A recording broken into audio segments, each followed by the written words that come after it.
the Asus ROG Phone 2. I spent some time with this phone the other day. I even have a teardown video of the same, but now I've managed to get my hands on a boxed unit. So in today's video, let's go ahead and unbox Asus's new gaming flagship and take a quick look. Hey guys, Ash here from C4eTech, and if you do end up liking what you see here, please consider turning on notifications by hitting that bell icon. Let's go ahead and get started.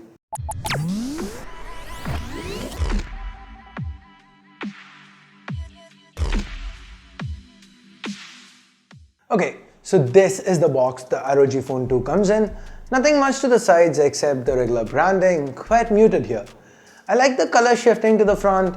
Opening it up, first we come across another cardboard box with the ROG logo. There is a SIM tool here. Let's set that aside. We have IMEI stickers and we've got the case. And now let's get to the phone itself. Let's remove the plastic, and that's the ROG Phone 2. This is the glass back, which is getting fingerprints on it already, right as I'm taking the sticker off. It's kind of reminiscent of the first generation ROG phone. We've got that copper vent here. It's similar design language. That said, it does feel larger in hand. Let me pop the case on and set it aside for the time being. So what else do we have in the box? What else? Oops, I'm kind of making a mess of this unboxing, aren't I? Any which ways, this is... Let me actually take this off.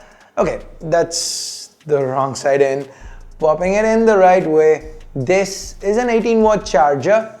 And finally, we have a USB Type-C cable. We don't get an aeroactive cooler in the box this time around. And it is also worth mentioning that while the ROG Phone 2 does support 30-watt hypercharge, the included charger in the box, it's only 18 watts. So does this mean the phone's gonna be more competitively priced this year? It would be good if it was. Anyway, the in-depth hands-on parts, I've already done that, so here's what I've not covered in that video.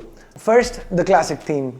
If you don't like the gamery aesthetics, the aggressive wallpaper, and the circles around the icons, then you can switch to the more classic theme. This changes the interface to an entirely stock Android look and feel, similar to what we'd get with the Asus 6Z. Aside from that, you also have a ton of other themes to choose from.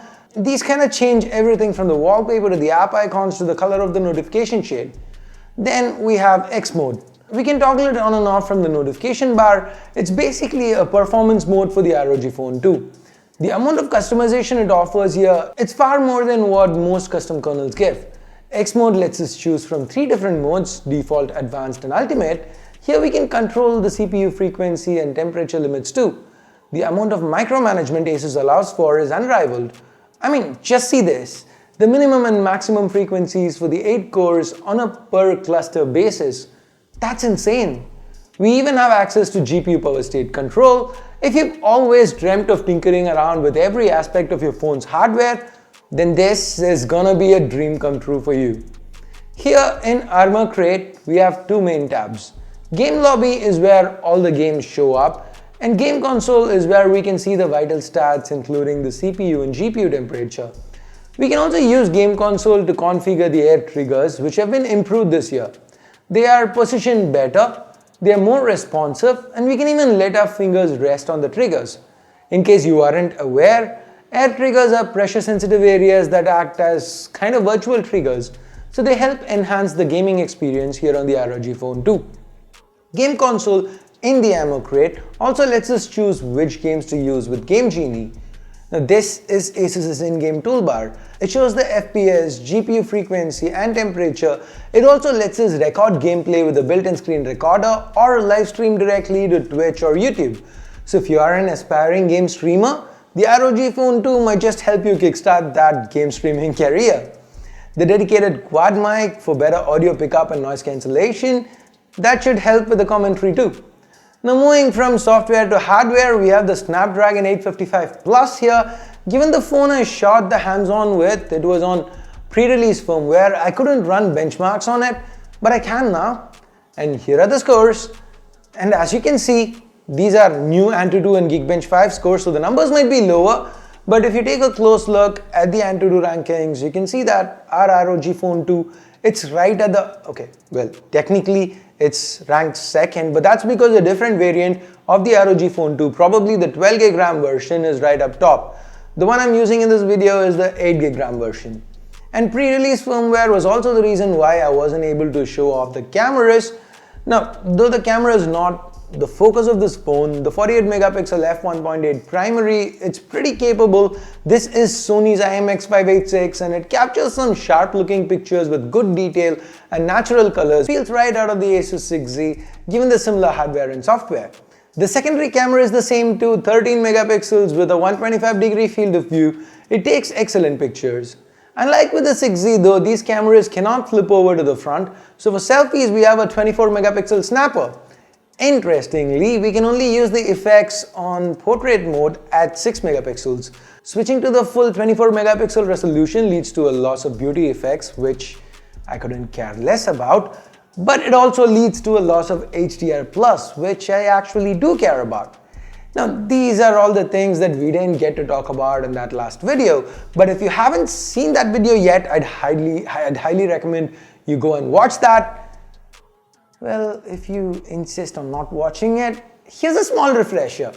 The ROG Phone 2 has the same glass sandwich design as its predecessor, but this time the display is a little bigger, 6.59 inches. It's still AMOLED, but the refresh rate has been cranked up to 120Hz from 90, and yes, the difference is quite noticeable even outside of gaming, even with just the general user interface.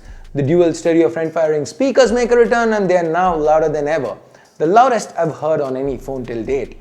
Asus is claiming improved cooling capacity thanks to that larger vapor chamber. The battery, it's bigger at 6000 mAh. There's support for proprietary 30-watt hypercharge and Qualcomm's 27-watt Quick Charge 4 Plus is also supported. As for accessories, the ROG Phone 2 gets a bunch of dedicated ones. Do you want to see a separate video where I talk about these accessories and show them off to you? Let me know if that's something that interests you in the comments below. And now, finally, time to wrap this up with pricing. And as usual, I do not know the official pricing since I'm shooting this video with the phone under embargo. I mean, not really under embargo because we've done our hands-on. We don't know the official pricing as of shooting this video. But once I get to know that, I will add it to the description, pin a comment, and tweet from @C4eTech.